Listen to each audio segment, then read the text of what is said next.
Hello everyone, this is Kevin, your entrepreneur, and let's talk about a survey story that one of my most loyal viewers sent me. I'll link to the article below. We all knew that it was like a well-known fact that 60% of Uber drivers quit doing Uber like after they got their bonus. That's a pretty well-known fact. Uber even jokes about it, and I remember saying at the time, it's not something you necessarily want to be joking about because that could really come back to bite you if you're not careful. And it turns out I might have been correct because a new report has come up that say that only 4% of Uber drivers actually stay driving for the platform after a year. That is a pretty astonishingly low number, and there are so many reasons why this is not a good thing for Uber. Here's the thing. Uber needs drivers. They need drivers on the road. Now, for a long time, we thought that they were taking all these referrals, putting all these people on the road, opening up the vehicle requirements from like being the last 5 years, being the last 15 years. We thought that was all being proactive just to get as many cars on the road as possible to keep the surge down. And that might have been somewhat the case. But it turns out the real issue is that very, very few people actually stayed driving for the company. And when you have only 4% of your fleet staying with you after a year, and you have to constantly keep paying all these bonuses to get new people to try and drive and sign up for it, that's a problem. And the bonuses even kind of contribute to the problem. Not that I want them to take them away, obviously. Don't think I'm saying that at all. Because people come in and they're driving and they know a bonus is coming, but once they get the bonus, then they wonder, well, how do I make money from this now? I mean, I just made $1,000 in a month, but what now? I don't have that bonus coming up next month. They quit, and they quit in frustration. And they don't want to, and yeah, there's always going to be people who don't want to take time to learn the surges, to learn the days and everything. I actually made over $200 yesterday in probably 3.5 hours because there was an event in my area and it was surging. And granted, I got a little lucky, but you know, I got a surge that was like 40 miles away. That was like $105 in and of itself. Then I did this destination filter back, and it still accepts surges, and it was surging over there. And I got one that was almost all the way back too. So, you know, you do little strategies like this and you can get lucky once in a while. But most people just drive day to day, and they drive when it's not surging, and they're not making money. So they quit, and they quit in frustration. They have every right to quit. Of course, the survey points out, like, what's the number one reason? Pay, because people aren't making enough money. Now, I read this article with a little bit of glee, because it definitely gives me a chance to defend a position on myself. Because people keep asking me, hey, app.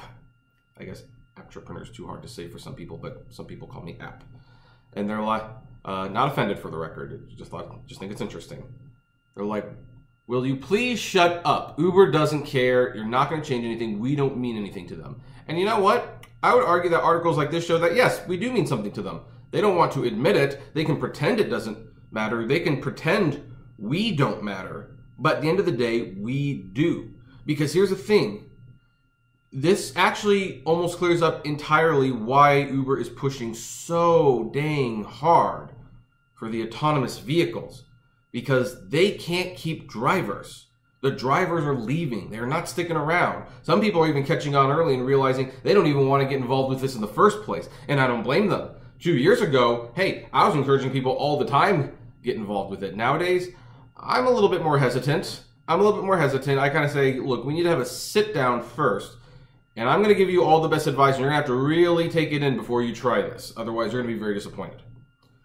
So they're trying to push these autonomous vehicles now because they're losing drivers. And I mean, here's the thing. Once they have their own fleet of cars, expenses are going to go way up. Right now, Uber has practically no expenses. It's just an app. They have almost no assets to show for all the money that they've invested in this company. Once they get the cars, of course prices are going to go up because they have to maintain these cars. In fact, they might even profit less from the rides because they have to maintain the vehicles. And the vehicles are going to get trashed like no one's tomorrow. But they will not quit. The cars won't quit. They will always be there, and that's what they're hoping for. Unlike the drivers who, whenever they drop the rates or they stubbornly refuse to add a tip option, drivers can just stop. There's nothing they can do about them. And they're not going to deactivate drivers who just stop driving. At least I'm pretty sure they don't. I mean, as long as you do like a ride every 3 months, they'll put you on a temporary deactivation. And if you want to drive for them, you send them an email, they'll reactivate you. You do a few rides, and if you find it's still not working, you quit. This is why I tell people, yes, we have way more power than you realize. Because all it takes is for one day the drivers to not show up. I mean, it's really hard to organize people to not show up. But if this survey is in this report is any indication, then guess what? It's happening. It's happening right now, and people are just sick of it. And here's where the tides can definitely change in our favor, because there's this big Google lawsuit, and bottom line, if Google wins, Uber's going to have to give them almost all of their nest egg in terms of finances, and they're going to have to give them all the cars. At that point, all Uber has is us. Do you really think they can afford to scoff and say, we don't matter at that point? They can't. They can't afford to do that now. That is why they keep addressing these. And of course, Uber commented on the article and said, we are listening to our drivers' complaints, and we were looking at ways to make them more money. One of the things that is we're looking at more boost promotion opportunities, which does benefit us, although they probably benefit Uber more. And they're looking into the tip option, which, you know, I'm really, if they would have done it by now, again, that would be probably their biggest thing. They could just add a tip option, cost them no money. All it does is it costs them a little bit of pride. That's all it does. But they might not want to do that. So now the question you probably have is, how long have I been doing this? Well, I've been doing it for more than 2 years. But I was doing it at a time when A, it did pay a lot better, and B, because it paid better, I could experiment a little bit more with where I was making the most money. And when they dropped the rates, I took that knowledge and I applied it to my day-to-day life to this day, where I still make a pretty good amount of money for very little time. I don't make nearly as much as I used to in many cases, but I still make money. It's getting difficult though. I mean, I'll be getting a new car in a few months, and that'll definitely help. But if they don't raise the rates at some point, like I'm going to say, if they don't raise the rates in the next year, then I'm going to have to seriously reevaluate doing this, even if I enjoy doing it. Because the amount of money coming in, one of the things about this is that you even need to have like a little car fund. You have to start saving for your next car early. Now, when I get a new car, I obviously won't need one for 5, 6, 7 years. But it will burn out faster than most cars if I'm doing this, and I do it all that time. But at 90 cents a mile, that makes it very hard to do.